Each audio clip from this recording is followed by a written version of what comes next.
Hi, my name is Tristan, and I'm making a horror game where you play as the monster. Specifically, you're a sentient character backpack who has one goal: get revenge for being abandoned and make sure no one gets in your way. In this first devlog, I want to go over some of the basics, plus getting the project set up.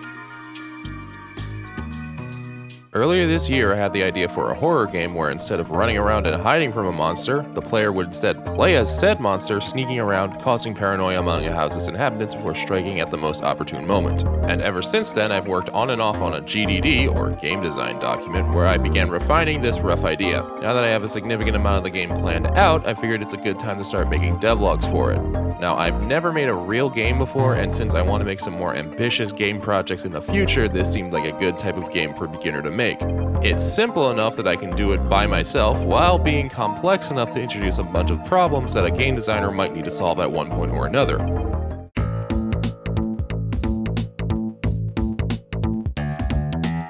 Even at the start, the player character was pretty much always solidified in my mind. You might have seen this video if you're a fan of my music. I really liked the Banette character I came up with. Her name is B, by the way. Although in her current state, I can't use her in any commercial projects, and since I actually want to get this game on Steam, I needed to redesign her.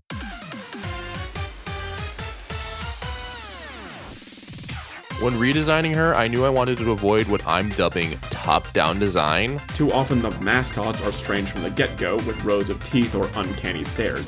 So what I did was go, okay, she's a character backpack. What is the character she's based off of? And eventually I settled on this design. She's kind of meant to be this universe's version of Link, in that both characters are the main character of the franchise, which defined the action-adventure genre. After I had a design I was happy with, I used her design as the base for this. And one name change later, Jess is ready to be our leading lady. Now that I had a design I could use, I could actually start getting her in game. I started by modeling Jess in Blender. I'm going for an N64 style for this game, hence the low poly character. This is really only the second time I've made a low poly character, and it could be better, but it'll work for now. Her textures are nothing too special, but I am taking advantage of the texture filtering by outlining the UVs in black to get a bevel effect without wasting resolution. I still need to set up contrast maps for these so they actually look like plush materials instead of a low poly blob. After rigging her up, I exported her to Unreal Engine, which is what I'm using for this game.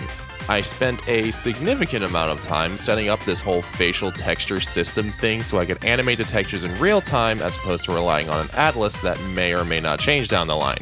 Now, it could be better optimized, but considering Jess only has 2 eyes to communicate with, I think I can spare some performance. That is, unless things get really out of hand, then I'll actually have to optimize the thing, but that's a potential problem for the future. Then I went about setting up her control rig. This way I can animate directly in Engine instead of hopping between 2 pieces of software. I had some trouble with the IK-FK switching, so I migrated over into Mona's rig from my Ghost of Paldea video, which you can watch here if you haven't seen it already. And when I imported, her rig broke for whatever reason, even though I migrated it like you're supposed to. But since I was only after the function I wrote for the IK-FK switching, I didn't care too much. I don't really like how the pupils can just infinitely move in any direction, despite me setting specific limits in the parameters, so I found this tutorial that shows you how you can limit the transformation of a bone without limiting the controls using the clamp node.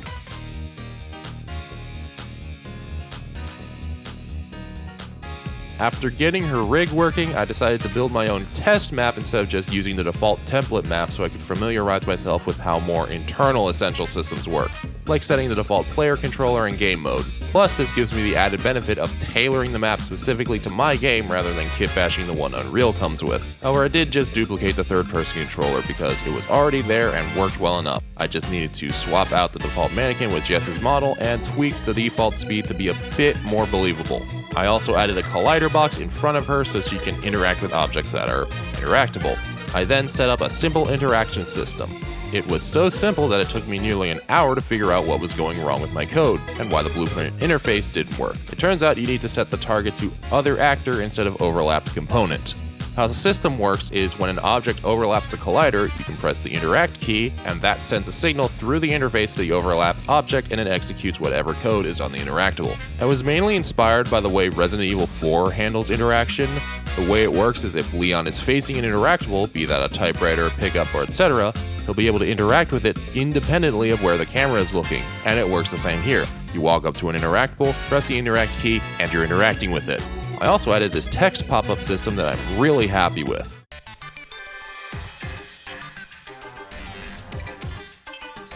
How most tutorials do this typewriter text effect is when you have a new line in the middle of a word, it jumps to the line below, and I don't want that. I personally think it's annoying and distracting and just doesn't look good in most contexts. So how do we fix this?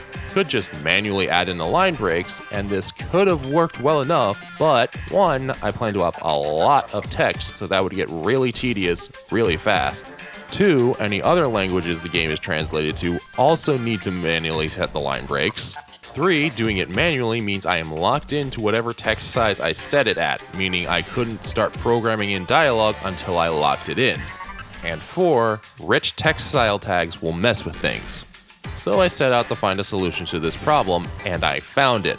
Shout out to this specific Reddit post which showed me how to do exactly what I needed to do. I want to make a full tutorial on this eventually because it's a really cool system, but essentially, instead of revealing the text, it's just swapping out style tags. It's feeding the body of the text from a tag named clear, which makes the text invisible, into the default state, which worked great until I added style tags to specific words. Then it started to bug out. Since I'm using a style tag to toggle text visibility, using another tag to color the text breaks it. Thankfully, the post had a solution for that problem as well, which I translated into this. Essentially, whenever it's a text that it's in a tag, it appends a closer tag to the front of the clear tag, and bam, jumpless text with usable style tags. This unfortunately breaks if I ever need to add in any images, but I don't know if we'll ever use any images in my text anyway, so I don't need to worry about that right now. All that's left is to hook up a sound to play every time the loop is updated, and... oh. Well, that's not good. Since I'm for all intents and purposes ignoring style tags, the counter that tracks how long the text needs to update for goes out of sync. It was an easy fix. Instead of checking the counter, I'm instead checking what index the loop is at, and it fixed the problem. I also added a check for if the current character was a space. If it is, the sound doesn't play. And that should cover everything. If you want to help this project along the way and potentially make it my full-time job, I have opened a Patreon. If you're familiar with my YouTube memberships, it works the exact same way. There's a general support tier for $1, which gives you access to videos a day early, plus an exclusive chat in my Discord. There's Supporter Plus, which is $10, and you get the name and your credits of my videos and in the game. You also get to see behind-the-scenes images and videos, and once it's ready, playtest demo of the game as the devlogs come out. Then there's Supporter Ultra, which is $25. You get access to the assets I make for videos and this game, as well as the paid items on my Kofi store, all for free, and you get weekly playtest builds of the game, of course once there's actual gameplay to playtest. If this sounds interesting to you, the link is in the description, but if not, I will see you in the next video. Bye bye!